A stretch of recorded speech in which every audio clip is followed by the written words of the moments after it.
Kila siku iko ripoti ya matendo yako inapelekwa kwa Allah subhanahu wa ta'ala mara 2 kwa siku. Mtume sallallahu alaihi wasallam anasema yataaqabuna fikum malaikatu bil-laili wa malaikatu an-nahar wa yajtami'una fi salati al-fajr wa salati al-asr. Mtume anasema malaika huwa wanapishana, wanapeana shift, malaika wa usiku na malaika wa mchana. Wanakusanyika hao malaika wakati wa sala ya alfajiri na wakati wa sala ya alasiri, wanakuwa wamekusanyika hao. Wanaporejea kwa Allah subhanahu wa ta'ala, anawauliza mmewaachaje waja wangu? Malaika wanamjibu Allah subhanahu wa ta'ala, taraknahum wa hum yusallun. Hawa malaika walioingia shifti ya kuanzia baada ya asiri wanatoka wakati wa sala ya alfajiri, malaika wa usiku hao. Malaika wa mchana wanaingia huo wakati wa sala ya alfajiri mpaka alasiri. Sasa Allah anawauliza mmewaachaje waja wangu? Anasema taraknahum wa hum yusallun, anasema tumewaacha wakiwa kwenye ibada ya sala. Wa atainahum wa hum yusallun, na hata tulipokwenda wakati wa sala ya alfajiri tuliwakuta hawa waja wakiwa kwenye sala. Kwa hiyo ripoti ya matendo yako ya siku inakusanywa kwa siku mara 2, baada salati al-asr wa baada salati al-fajr. Ni wewe sasa uangalie ripoti ya matendo yako ya siku imekwaje kwa Allah subhanahu wa ta'ala. Lakini ya pili, aina ya pili ya matendo kunyanyuliwa kwa Allah subhanahu wa ta'ala ni ar-rufu al-usbu'i. Turfa'u a'malu an-nas marratayn, yawm al-ithnain wa yawm al-khamis. Ripoti ya wiki ya matendo yetu inapelekwa kwa Allah subhanahu wa ta'ala siku ya Jumatatu na siku ya Alhamisi. Warafu as-sanawi, halafu ndio nakuja hili tunalizungumza la kunyanyuliwa matendo yetu ya mwaka mzima. Ripoti ya mwaka mzima inapelekwa kwa Allah subhanahu wa ta'ala mwezi wa Shaaban. Ndio maana Mtume sallallahu alaihi wasallam akasema kwamba wa huwa shahrun turfa'u fihi al-a'malu ila rabbil alamin, kwamba huu mwezi wa Shaabani ndio mwezi ambao matendo ya mwaka mzima ya waja yanapelekwa kwa Allah subhanahu wa ta'ala. Fa ahabbu an yurfa'a amali wa ana sa'im. Sasa Mtume anasema sababu ya kufunga sana Shaabani, napenda pale ambapo matendo yangu ya mwaka mzima yanapelekwa kwa Allah subhanahu wa ta'ala, yapelekwe hali ya kuwa mimi nimefunga. Falyakhtar li nafsihi ma yurfa'u ila rabbih, ni wakati ambao mja ndani ya mwezi huu wa Shaabani achague mwenyewe kipi anachotaka kipelekwe kwa Allah subhanahu wa ta'ala. Wama yakunu sababan lijazili thawabi au su'il iqabi, ni yeye sasa matendo yake ayaangalie kwamba ripoti yako ya mwaka inapoenda kwa Allah subhanahu wa ta'ala itakuwa ni sababu ya wewe kupata thawabu au itakuwa ni sababu ya wewe kupata adhabu. Ni wewe mwenyewe uchague ndani ya mwezi huu wa Shaaban. Ma'ashara sada, falmubadaratu ila ta'ati fi Shaaban, kule kuharakia kufanya matendo yaliyokuwa mema katika mwezi wa Ramadhani. Waliyuidda kullu muslimin wa muslima al-uddata fihi isti'dadan li Ramadhan, lakini pia mwezi wa Shaabani unakuwa ni mwezi ambao Muislamu mwanamume, Muislamu mwanamke anafanya maandalizi kwa ajili ya mwezi wa Ramadhani. Lialla yadkhula fi sawmi Ramadhan ala mashaqqa.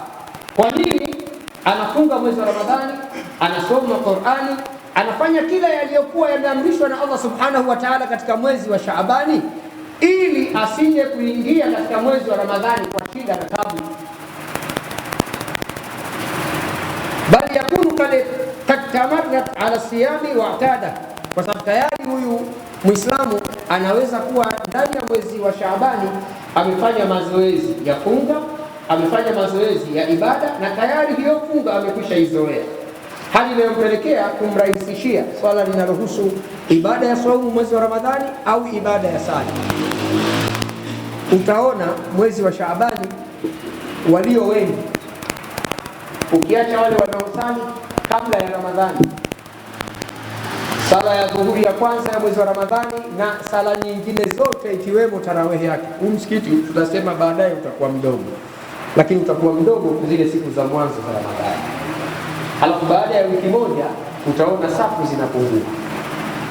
zitapungua mpaka itafika mahala waliobaki ni wale ambao walikuwa na ibada hiyo ya sala kabla ya Ramadhani. Hawa waliokuja hawajazoea.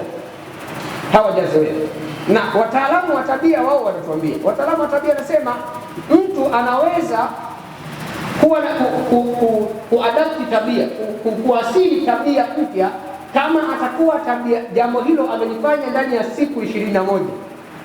Kama una jambo unalolifanya ndani ya siku 21, kuna uwezekano mkubwa jambo hilo likawa tabia. Likiwa tabia inakuwa ngumu kuliacha. Nitoe mifano ya kemikali. Tunasema ziko kemikali 3 ambazo mtu anapozitumia mwili unajenga mazoea na kuzifanya kuwa rafiki. Anapozikosa mwili unapata shida. Ya kwanza unazungumzia nikotini. Nikotini inapatikana kwenye majani ya tumbaku na kadhalika. Utamuona mvuta sigara ataanza kwa shida, kwa kukohoa na tabu, lakini baada ya siku kadhaa mwili unajenga mazoea na nikotini. Akikosa sigara iko tayari usiku wa manane kuwasha gari kwenda kuitafuta kwenye maduka yaliyo wazi saa 8 usiku. Mwili ulishajenga mazoea, ukawa rafiki na nikotini. Mwili unapoikosa unapata shida. Kafeini, kahawa. Mtu anakunywa kahawa, kwa walio wengi kahawa au chai ya rangi mara nyingi waliozoea kuinywa asubuhi, asipoipata asubuhi kufikia saa 8 saa 9 mpaka saa 10 anaanza kuhisi maumivu ya kichwa. Kwa nini? Kwa sababu mwili ulikwishajenga mazoea. Unapoikosa unaanza kupata shida. Alcohol inapatikana kwenye pombe. Baadhi ya watu wamefilisika kwa sababu ya anasa hiyo ya pombe. Walijenga mazoea na pombe, hali inayofika yuko tayari hata kukopa kama hana hela akope, lakini awe amelala amekunywa. Haya yanapatikana baada ya mwili kuzoea kemikali hizi. Unapofanya ibada yako kwa muda wa siku kadhaa, kama ni ibada ya sala na unaifanya vizuri kwa mfululizo, Mwenyezi Mungu Subhanahu wa Ta'ala anajalia sala inakuwa ni tabia. Kama ambavyo unapata shida kwa kuikosa nikotini, kama ambavyo unapata shida kwa kukosa kafeini, ndivyo ambavyo unaweza ukajihisi kuna kitu hujakitekeleza pale unapokuwa umepoteza ibada ya sala.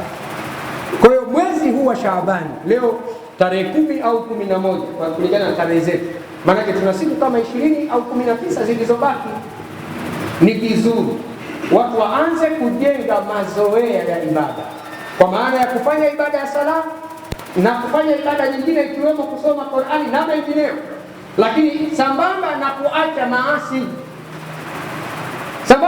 maasi, kwamba ndani ya mwezi huu, zamani tuliwakuta wazee wetu miezi 3 mfululizo, hiyo niliyokuambia, miezi ya saumu, Rajab, Shaabani, Ramadhani, walikuwa wakifunga.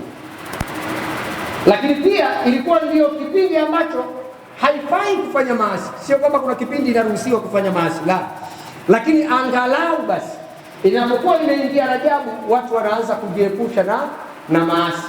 Hawa wanaojiepusha na maasi kabla ya Ramadhani, inawezekana ikawa rahisi pia kutokurudi kwenye maasi baada ya Ramadhani. Kasumba tulionayo wengi, ikifika Shaabani mtu anaacha kimada chake, lakini wakati huo anaishi kwa tabu katika hicho kipindi cha Ramadhani, na akiziona zile siku za Ramadhani zinachelewa kumalizika kwa sababu ya kutamani kurejea katika maasi.